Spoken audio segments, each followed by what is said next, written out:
तो बच्चों नमस्कार। लीजिए कक्षा 12वीं की फिजिक्स में हम आज गास प्रमेय के अनुप्रयोग के बारे में देखेंगे। तो सबसे पहला इसके अनुप्रयोग में अनंत लंबाई के सीधे आवेशित तार के कारण विद्युत क्षेत्र की तीव्रता ज्ञात करना। तो बच्चों मान लीजिए कोई तार है अनंत लंबाई का, माना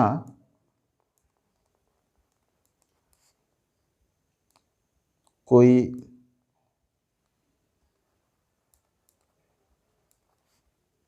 तार L, कैपिटल L, अनंत लंबाई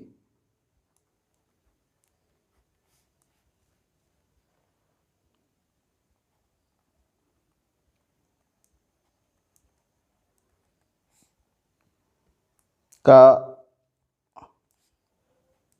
एक सीधा तार है,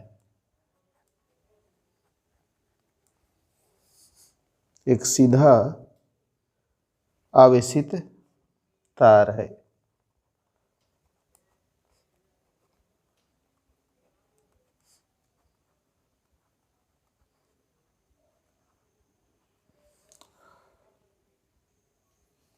तथा इस पर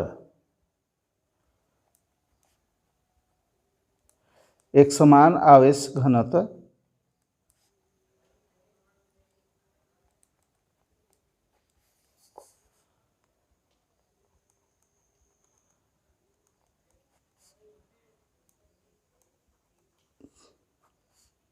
लेम्डा, रैखिक आवेश घनत्व को हम लेम्डा से प्रदर्शित करते हैं और इसलिए इसका जो है रैखिक आवेश घनत्व लेम्डा लिया गया है। और इस तार से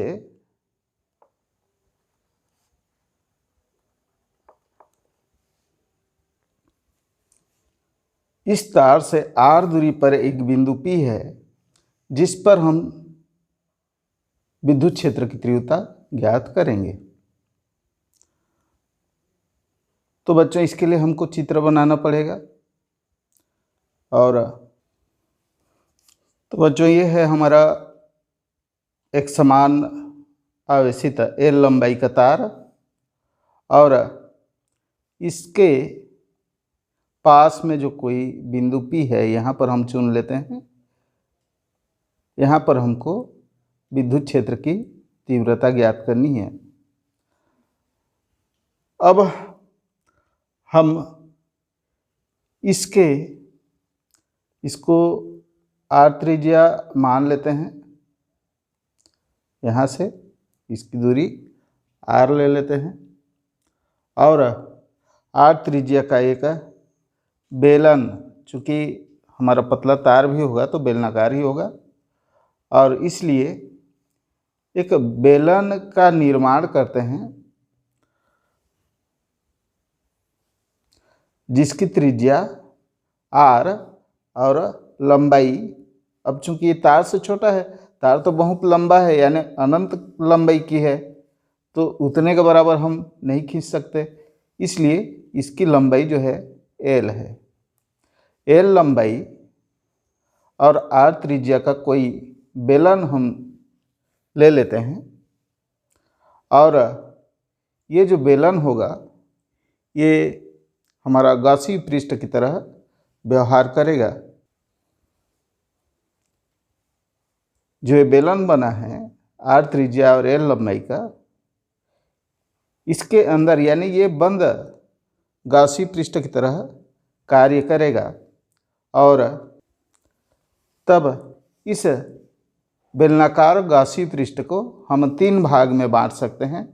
ये ऊपर का जो कटा हुआ भाग है आपका वृत्ताकार, इसको हम ले लेते हैं जो समतलाकार है, यहाँ पर समतल वृत्तीय भाग S1। ये दूसरा हमारा पृष्ठ है S3, इसको ले लेते हैं, ये भी वृत्तीय है नीचे वाला भाग, ये H3 ले लिए और ये वक्राकार भाग आपका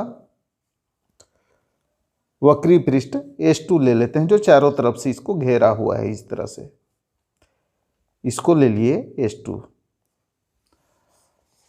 तो बच्चों यहाँ से हम देखते हैं कि इस तार के कारण यहाँ पर विद्युत क्षेत्र की दिशा बाहर की ओर होगी।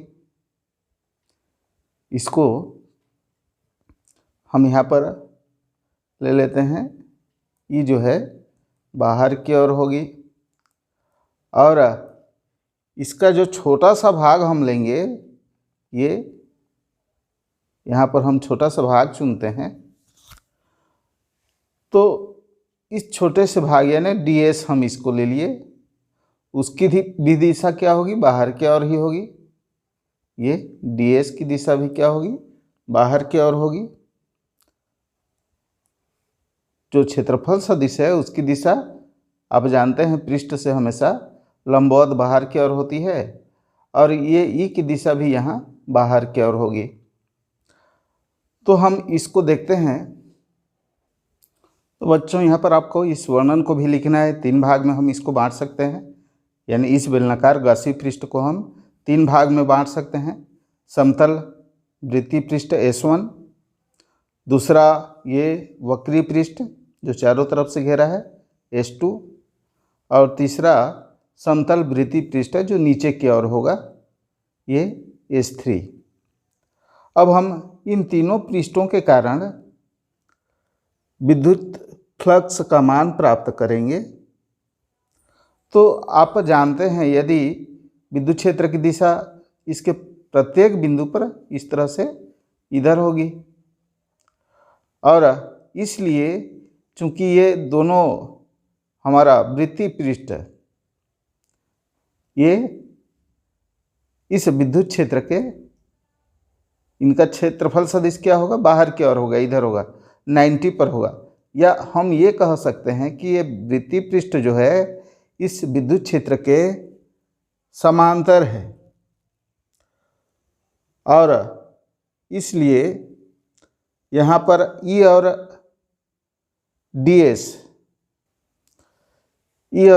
DS के बीच जो कोण होगा 90 होगा, cos 90 हो जाएगा। तो हम ये कहेंगे कि यहाँ से विद्युत फ्लक्स नहीं गुजरते हैं, क्योंकि ये इसके विद्युत क्षेत्र के यहाँ पर समांतर है। वृत्तीय पृष्ठ यहाँ पर जो S1 और S3 है, ये विद्युत क्षेत्र के समांतर है, इसलिए यहाँ पर विद्युत फ्लक्स का मान क्या होगा, 0 होगा, जिसको हम आगे गणना में लिखेंगे। तो अब हमारा बचा ये वक्री पृष्ठ S2, और इसके कारण हम यहाँ पर विद्युत क्षेत्र की गणना करेंगे। तो बच्चों यहाँ पर चित्र से हम देखते हैं कि जो गासी पृष्ठ है और यहाँ पर एक बेलन बना हुआ है, तो सम्मति से ये क्या होगा, वक्र पृष्ठ के प्रत्येक बिंदु पर विद्युत क्षेत्र समान होगा, क्योंकि त्रिज्या इसके पृष्ठ पर हम देखते हैं त्रिज्या सभी के लिए बराबर है। तो यहाँ पर विद्युत क्षेत्र की दिशा क्या होगी, बाहर की ओर होगी, और यहाँ पर उसकी तीव्रता क्या होगी, बराबर होगी। प्रत्येक बिंदु पर विद्युत क्षेत्र समान और दिशा बेलन के त्रिज्या बाहर की ओर होगी। और तब चूंकि ये तार जो है अनंत लंबाई की है, और इसलिए हम यहाँ पर एक छोटे से भाग चुनेंगे। इस S2 पृष्ठ पर, वक्रीय पृष्ठ S2 पर हम एक छोटा सा अल्पांश ले लेते हैं, DS माना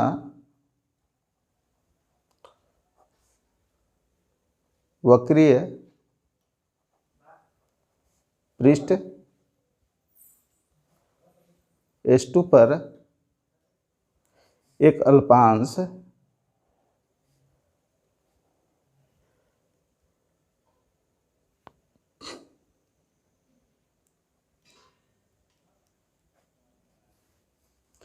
DS लें,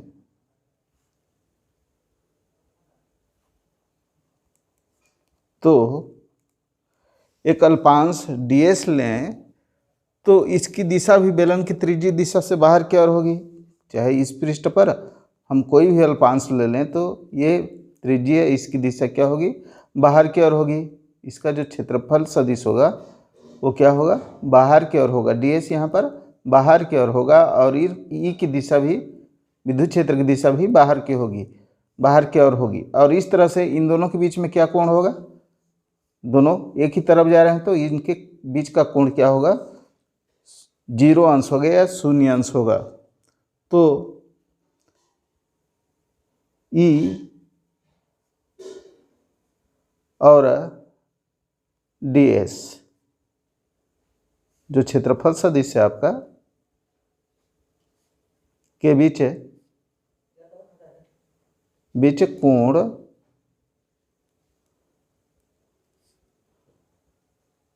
शून्य अंश होगा।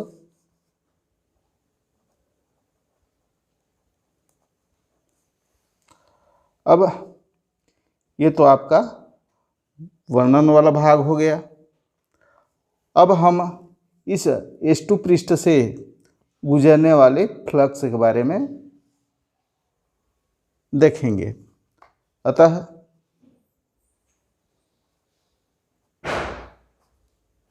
S2 पृष्ठ से गुजरने वाला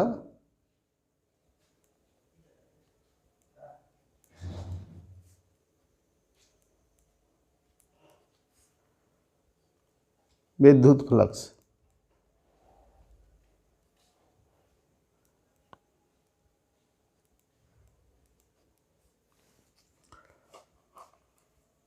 तो यहाँ पर इस छोटे से अल्पांश को हम चुने। यहाँ पर हम देखें कि यहाँ पर इसका जो क्षेत्रफल सदिश है वो बाहर की ओर है, ई की दिशा भी बाहर की ओर है। और इस तरह से बहुत सारे अल्पांश हम खींच करके देख सकते हैं कि वहाँ पर भी जो है दिशा ई और ds की बाहर की ओर होगी। अब इस तरह से हमको तो पूरा इस बेलन के वक्रीय पृष्ठ पर विद्युत क्षेत्र चाहिए, तो हम क्या करेंगे, इसके लिए समाकलन कर देंगे। और इसलिए यहाँ पर इसका कुल फ्लक्स जो होगा इक्वल टू सतह समाकलन S, सूत्र है फ्लक्स का E इंटू ds। अब यहाँ पर डॉट दो सदिशों का अदिश गुणनफल है, इसको हम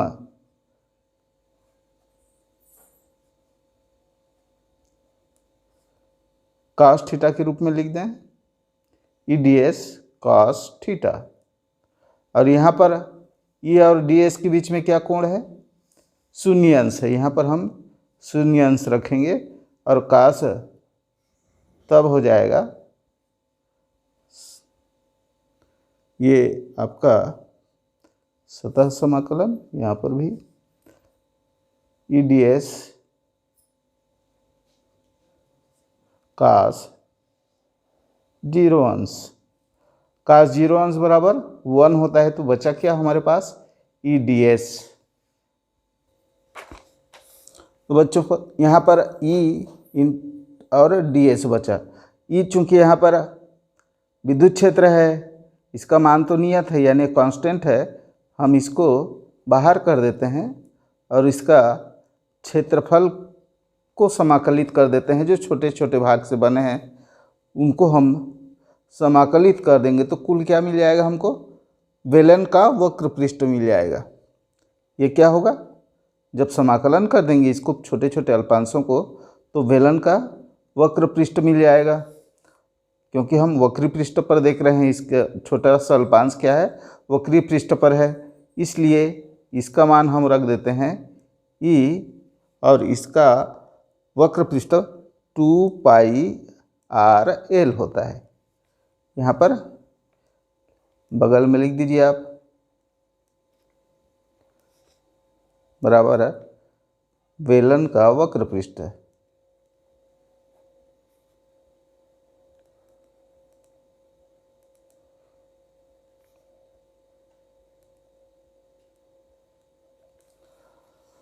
और बच्चों इसलिए ये आपका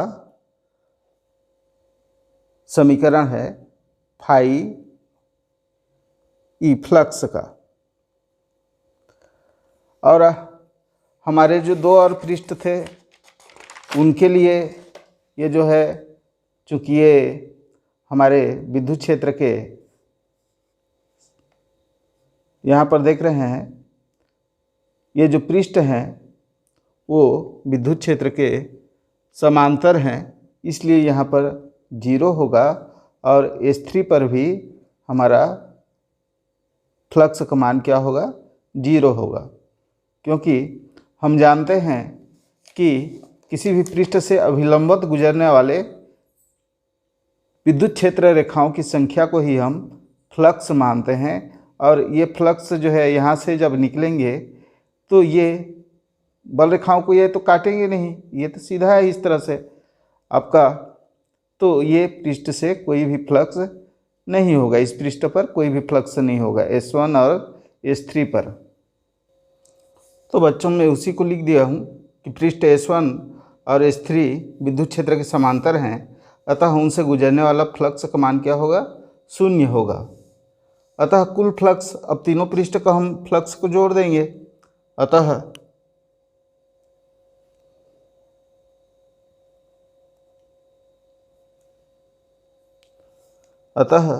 बेलनाकार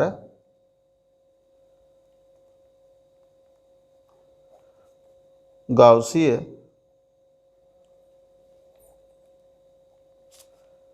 पृष्ठ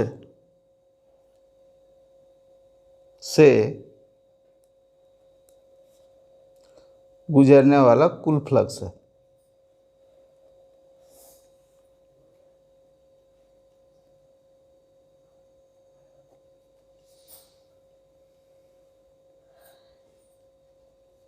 कुल फ्लक्स।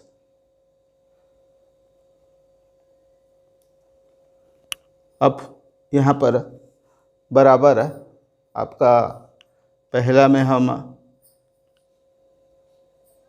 पृष्ठ S1 plus S2 plus S3 पृष्ठ से गुजरने वाला फ्लक्स है, इसके बराबर क्या होगा, तीनों पृष्ठ से जो फ्लक्स गुजर रहे होंगे उनको जोड़ना पड़ेगा।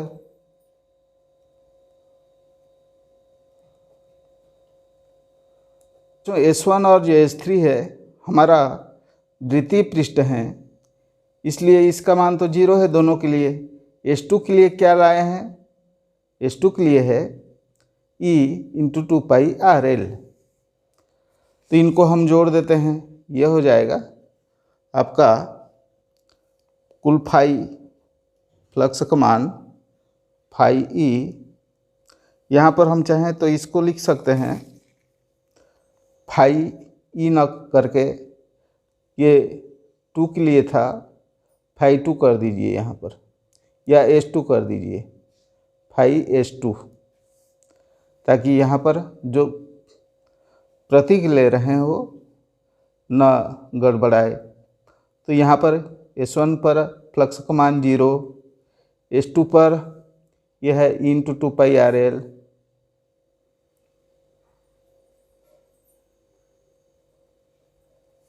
और S3 पर 0। तो यहाँ पर कुल फ्लक्स फाई ई बराबर E × 2πRL। अब तो इतने पर हमारा सूत्र नहीं मिल रहा है हमको।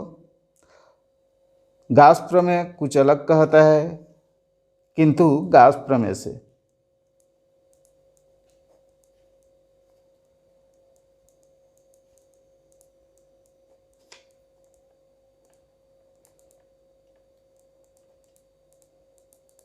क्या है, फाई इक्वल टू होता है, यदि हमारा आवेश Q है तो Q/ε0 यह होता है। इन दोनों को अब हम तुलना करेंगे, ये हम इसको पहला दे देते हैं समीकरण, इसको दूसरा दे देते हैं। गाउस प्रमेय कहता है कि फ्लक्स का मान यदि Q आवेश है तो वहाँ पर फ्लक्स का मान Q/ε0 होगा।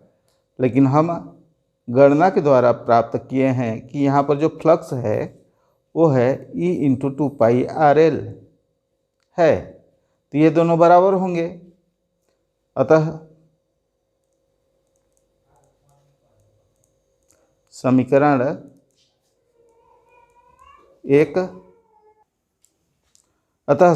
1 और 2 से लेफ्ट साइड दोनों के बराबर हैं तो राइट साइड भी बराबर होंगे, यानी E×2πrl इक्वल टू होगा Q/ε0। और हमको विद्युत क्षेत्र का मान चाहिए, विद्युत क्षेत्र की तीव्रता का, तो E को इधर रख देते हैं, बाकी को इधर ले आते हैं। Q/ε0 2πrl, इधर ये गुणा में है, इधर आके भाग में चला जाएगा। और बच्चों ये जो है, अब यहाँ पर हम Q का मान रखेंगे। हमें ज्ञात है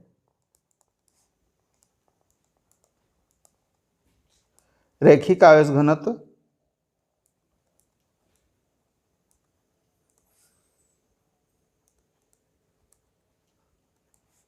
चूँकि हमारे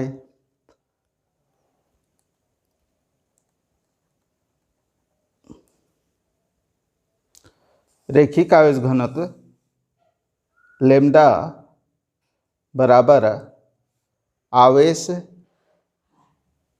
बटे लंबाई होता है।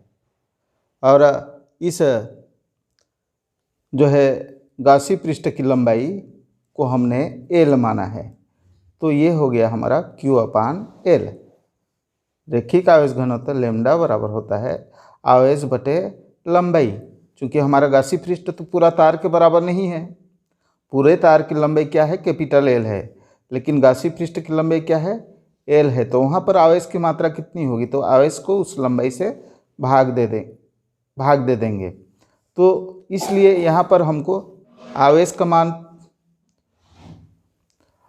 का मान यहाँ पर इससे हमको लेना है, क्योंकि हमारा रैखिक आवेश घनत्व लेम्डा बराबर होता है आवेश बटे L, यानी उसके लंबाई के अनुपात में ही आवेश वहाँ पर रहेगा। तो ये यहाँ पर Q बराबर होगा, ये हर में है तो इधर जाके गुणा हो जाएगा, इसलिए